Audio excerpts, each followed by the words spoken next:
ഇന്ന് നമുക്കൊരു ഗസ്റ്റിനെ കിട്ടിയിട്ടുണ്ടേ. നമുക്ക് വളരെ പരിചയമുള്ള ഒരാളായിരുന്നു. എൻ്റെ ഒരു സുഹൃത്താണ്. അപ്പം പുള്ളി ട്രിവാൻഡ്രത്ത് നിന്ന് വരുന്ന വഴിക്ക് പുള്ളിയുടെ വണ്ടിക്ക് ഒരു മിസ്സിംഗ് ആയിട്ട് നമ്മുടെ അടുത്തോടെ വന്നതാണ്. ആ പ്രശ്നം പരിഹരിച്ചു. ഒരു ഇഞ്ചക്ടർ കറണ്ട് കയറിയ ഒരു പ്രശ്നമായിരുന്നു. അത് നമ്മൾ മെക്കാനിക്കിനെ കൊണ്ട് പരിഹരിച്ച്. അപ്പം പുള്ളിയെ കിട്ടിയ സ്ഥിതിക്ക് പുള്ളിയോട് രണ്ട് കാര്യങ്ങൾ ചോദിക്കാതെ നമുക്ക് വിടാൻ പറ്റത്തില്ലല്ലോ. ഇത് ദൃശ്യം 3 ഇപ്പം നല്ലൊരു ഫെയിമായിട്ട് വന്നിരിക്കുന്ന ആളാണ്. അപ്പം ഞാൻ ആളെ ഒന്ന് കാണിച്ചു തരാം. ഇതാണ് നമ്മുടെ ഗസ്റ്റ് അജിത്ത് കൂത്താട്ടുകുളം. നിങ്ങൾ കണ്ടായിരിക്കും ദൃശ്യം 2 അത്യാവശ്യം ഒരു നല്ലൊരു റോൾ ചെയ്തിട്ടുള്ള ആളാണ്. ദൃശ്യം 3 നല്ല രീതിയിലൊരു കഥാപാത്രമുണ്ട്. അപ്പം ഞാൻ എന്തായാലും നമുക്കിവിടെ കിട്ടിയതാ. അപ്പം നമ്മളൊന്ന് രണ്ട് ചോദ്യങ്ങൾ ചോദിക്കാമെന്ന് വിചാരിക്കുക. ചേട്ടനിപ്പം മിമിക്രി കൂടെയാണ് കടന്നു വന്നത്.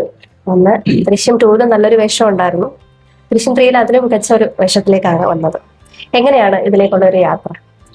ഞാൻ ഈ കോമഡി പ്രോഗ്രാമിലൂടെയാണ് ഏഷ്യാനെറ്റിന്റെ കോമഡി സ്റ്റാർസ്, അതുപോലെ തന്നെ മനോരമ താർപ്പം കോമഡി, ഫ്ലവേഴ്സിലെ സൂപ്പർ കോമഡി ഷോ, അങ്ങനെ കുറേ കോമഡി പ്രോഗ്രാമിലൂടെയാണ് ഒന്ന്.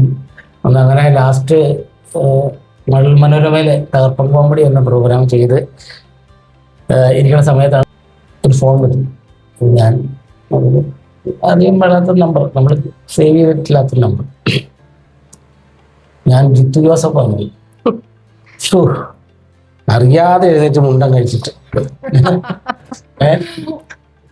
ഞാൻ പറഞ്ഞു, ആരാ? ജിത്തു ജോസഫാണ്. ഞാനിങ്ങനെ ജിത്തിനെ ദൃശ്യം 2 തുടങ്ങുവാണ്, അതിലേക്ക് കഥാപാത്രം ചെയ്യാനും ചോദിക്കില്ല. അതിൻ്റെ ഒരു ഫോട്ടോ എനിക്ക് കിട്ടുകയാണ്. കണ്ടിട്ടുണ്ട്, ഇങ്ങനെ ടി വിയിലൂടെ കണ്ടിട്ടുണ്ട്, പക്ഷെ ഫോട്ടോ വേണം. ഞാൻ ഈ കൈയും കാലും പറിച്ച് വായിലെ തുപ്പല ഉണങ്ങി വർത്തമാനം പറയാൻ പാടില്ലാതിരിക്കുക. ഞാൻ ഇപ്പം തന്നെ ഇട്ട് തരാമെന്ന് പറഞ്ഞ ഫോൺ എടുത്തിട്ട് സെൽഫി നോക്കിയിട്ട് കൈ വരച്ചിട്ട് കറക്റ്റ് കിട്ടുന്നില്ല. ഞാൻ പറഞ്ഞു, ജിത്തു സാറെ തിരിച്ചു വിളിച്ചു. സാറേ, ഞാനേ ഫോട്ടോ നാളെ ഞാൻ സ്റ്റുഡിയോയിൽ പോയി എടുത്ത് കണ്ടാൽ പോരെ. അപ്പോൾ പറഞ്ഞു, അത് വേണ്ട അജിത്ത്, ഒരു കാര്യം ചെയ്യും, നേരെ കൂത്താട്ടുകുളം തൊട്ടപ്പുറയാണ് നമ്മുടെ ജോർജ് കുട്ടിയുടെ വീട്, മോഹൻലാലിൻ്റെ വീട്. എൻ്റെ അവിടെ വീടിൻ്റെ അവിടെ നിന്ന് 7 കിലോമീറ്റർ. അപ്പോൾ അവിടെ ലൊക്കേഷൻ നോക്കാൻ വരുന്നുണ്ട്, എന്നാൽ അജിത്ത് അങ്ങോട്ട് വരാൻ പറഞ്ഞു. ഞാൻ നേരെ അങ്ങോട്ട് ചെന്നു. അവിടെ വെച്ച് കണ്ട് കഥയുടെ റൂട്ടൊക്കെ എൻ്റെ കഥാപാത്രം മാത്രം പറഞ്ഞു, ഇല്ല മൊത്തത്തിൽ പറഞ്ഞു തരുന്നില്ല. പക്ഷെ ഒന്നാമത് കൊറോണ സമയം, പുറത്തൊന്നും ഇറങ്ങാൻ പാടില്ല, മാസ്ക് ഒക്കെ വെച്ച് ഇരിക്കുന്ന സമയം.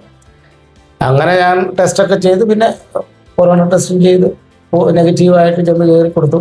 അങ്ങനെയാണ് 2 വരുന്നത്. 2 വന്ന് OTT ആയിരുന്നു, തിയേറ്ററില്ലായിരുന്നു. OTT ആയതുകൊണ്ട് ആൾക്കാരെല്ലാം കണ്ടു. ഞാനന്ന് തിരുവനന്തപുരത്ത് ചിത്രാഞ്ജലി ഷൂട്ട് നടന്ന സമയത്തൊക്കെ റിലീസാണ്.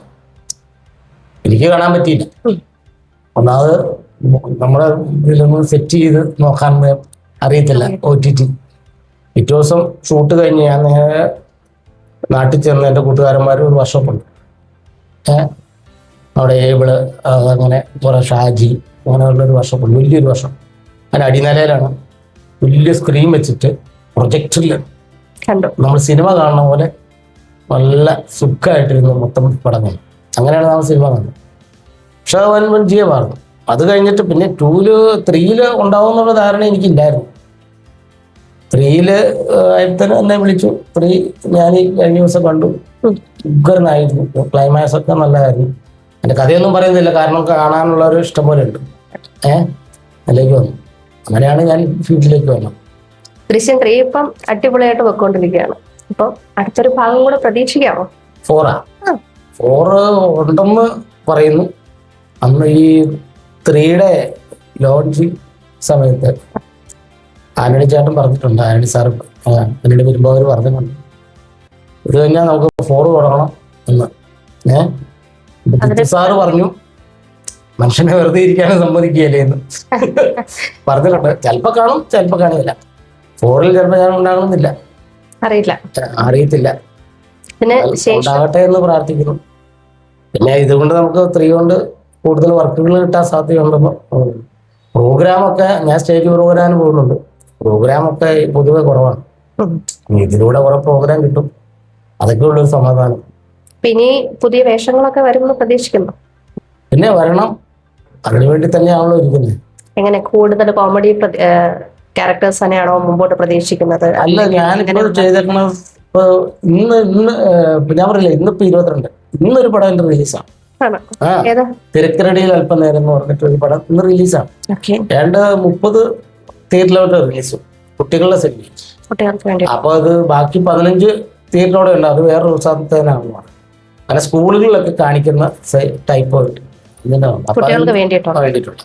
അപ്പൊ അത് ഇന്ന് റിലീസാണ്. ഇന്നിപ്പോ 22-ാം തീയതി. ഇന്നലെ ഞാൻ പോയിട്ട് ദൃശ്യം കണ്ടു. ഇഷ്ടപ്പെട്ടു? ആ എനിക്ക് ഇഷ്ടം.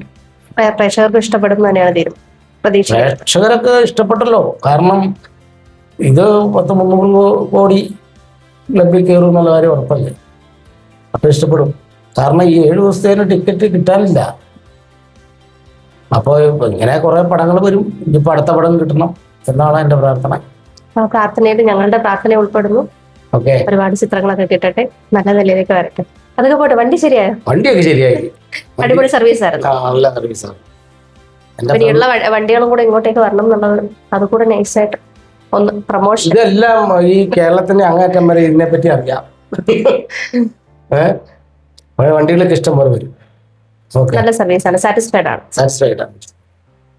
Thank you. Thank you.